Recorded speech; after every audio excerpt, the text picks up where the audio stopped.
Hello, Paul Callan here, and welcome to this week's MotorZen news. On this week's show, we've got a story from Total Value. Volkswagen are bringing back buttons. Toyota are doing a rethink on EV. Tesla's #1 in Germany. China is doing the business in Australia. EU target for charge points, and we've got a top part story also.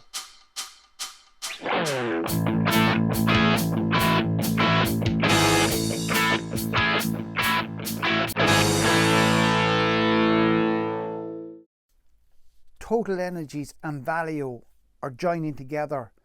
Total Energies being Total, and now the name is Total Energies, are joining together because they've developed a new fluid, dielectric fluid that can go inside a battery. It can cool the battery from within. It can be in contact with the cell, as opposed to traditionally what all we've been able to do is use an external thermal management system. This is being suggested as being a game changer. They're saying it's going to reduce weight because the amount of thermal management gear is going to be so much less. Going to be a big help to improve range, because what we're learning about EVs is that it's the thermal management is very much responsible for how well the battery performs, and most companies are struggling to get the thermal management right, and this fluid seems to be able to solve that problem. Another massive factor with this fluid that's coming from Total Energies and Value is the improved safety in response to battery fire. So they're saying that it can also, because this is another factor that is kind of always brought up about EVs, and the suggestion is that this fluid being internal in the cell is going to reduce and suppress the fire effect on an electric battery also. So another interesting development there in the EV technology. Old school, Volkswagen are going to bring back push buttons on the steering wheel. I didn't experience them, but I talked to some people who did. On the latest product, they've introduced touch sensitive buttons, and the feedback is not good. People don't like them. People like to be able to feel a switch, and I think this applies to a lot of stuff that's gone to touchscreen. But certainly they're going to go back on the new facelift Golf in 2023. They're going to have buttons on the steering wheel now as opposed to touch sensitive buttons. And I think also with buttons you can feel, and rather than having to look. I think that's some of the problem with the touch sensitive buttons also. But certainly going back to the old way of doing things there, the technology is not necessarily always better.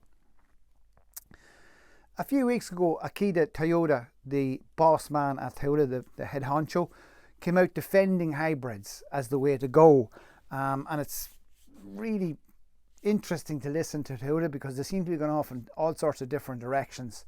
But again, what we're hearing is that behind the scenes, there's a rethink in Toyota.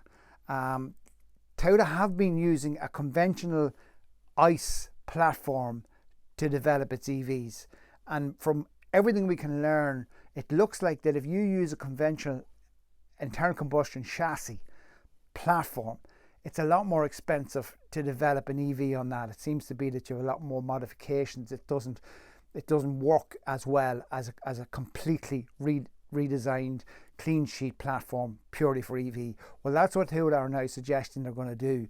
They're going to make a complete new EV platform, but that's going to take 5 years, they're saying. So they're kind of caught now, and it looks like, and this is kind of one of the conversations that I try and have with people about EV, which is the speed.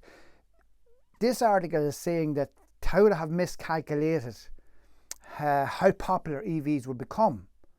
So massive, the biggest car manufacturer in the world has miscalculated. We know that Toyota were always on a different strategy, but they've said now at this stage they've got it wrong.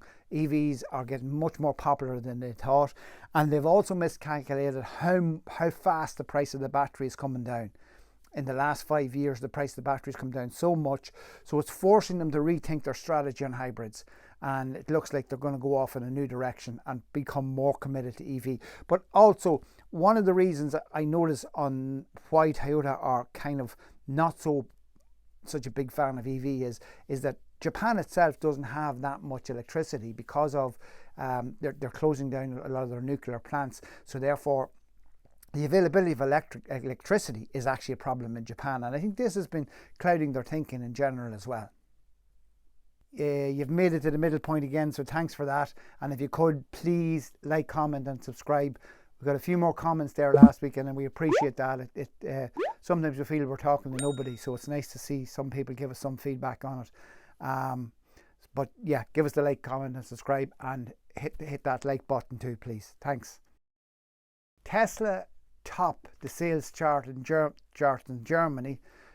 For the first 9 months of the year, Tesla sold 38,500 vehicles. That's 50% increase on a year ago. Volkswagen only managed to sell 32,300 vehicles, but part of Volkswagen's problem wasn't the ability to get the sales, it was the ability to get the vehicles. They're blaming part shortages, rising inflation and energy issues as to why they haven't been able to get the number of vehicles out that they could actually sell.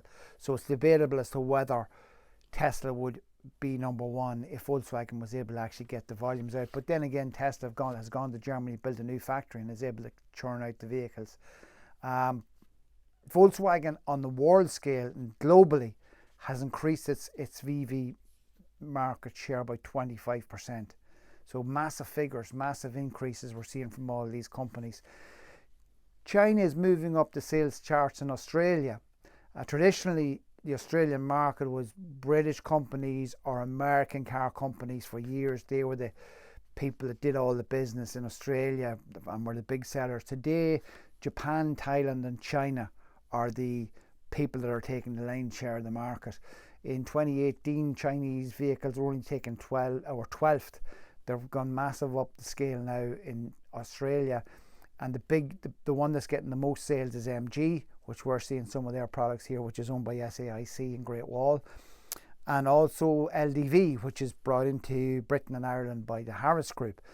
Interestingly, Tesla is a Chinese product in Australia because the Teslas that Australia are getting are built in China. So a massive volume of Chinese vehicles now hitting the Australian market, which is really a big change.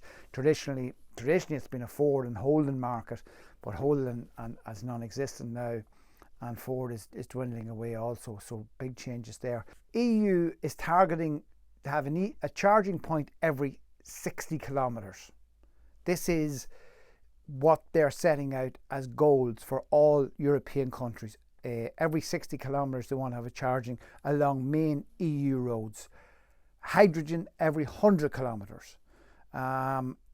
Originally they set out to have a charging point every 150 kilometers, and they're bringing that back. They also said that the goal for this was 2031. They're now saying the goal for this is 2028. So they're bringing back all the figures. These are minimum mandatory targets. This is Europe saying to each country, this is what you have to achieve. So whenever you talk to people about electric cars, they do genuinely, and it's relevant, say that what about the charging points? But Europe is clearly saying to all these countries, you must meet these standards by 2028. Each country must present its strategy to Europe by 2024. But then again, right now, there's only 377,000 charging points, which is half of what they set out in the original strategy. The number one country with charging points is the Netherlands, and it's got a charging point every 1.5 kilometers. Netherlands has a charging point every 1.5 kilometers. So I think 20% of their market is EV already. Poland, they're saying, is one of the worst performers, with a charge point every 150 kilometers. And again, these are European stories. They're not really breaking down the figures to Ireland, so we don't really know where Ireland stands in this. But it's probably in and around the area of Poland, I suppose. So, but yet and all, these are mandatory targets. Europe saying this is what you must do. These have to be achieved, and you need to tell us by 2024 how you're going to achieve them. So, fairly rapid development on that if you were to hit the targets. The other story that we just want to cover a wee bit on this week is it's an interesting one for a lot of independent workshops out there, coming from Top Part. Top Part have got their own in-house magazine they're after producing, Inside Top Part, and it's available now online. But I urge every independent workshop to try and have a look at that magazine, because it really drives home the message of encouraging your customer to understand that they're entitled to have their vehicle serviced by you, an independent garage, provided you use OE parts or high standard parts. And Top Part are working very hard in producing service packs that really allow you to know that what you're putting into the vehicle, if in the event there is ever an issue over warranty, that the parts you've used will not create a problem for you. So what they're doing is they're creating service packs that you just buy an OE service pack. You know that when you fit that to the car, that if there ever is a problem, you're in the clear, because the quality of the part you've used is verified. And they're assisting the independent workshops in making sure that they're safe on that. And thereby then they need to be reassuring their customers, because the drive for customers is becoming greater. The manufacturer is trying to retain the customer and pull the customer away the whole time.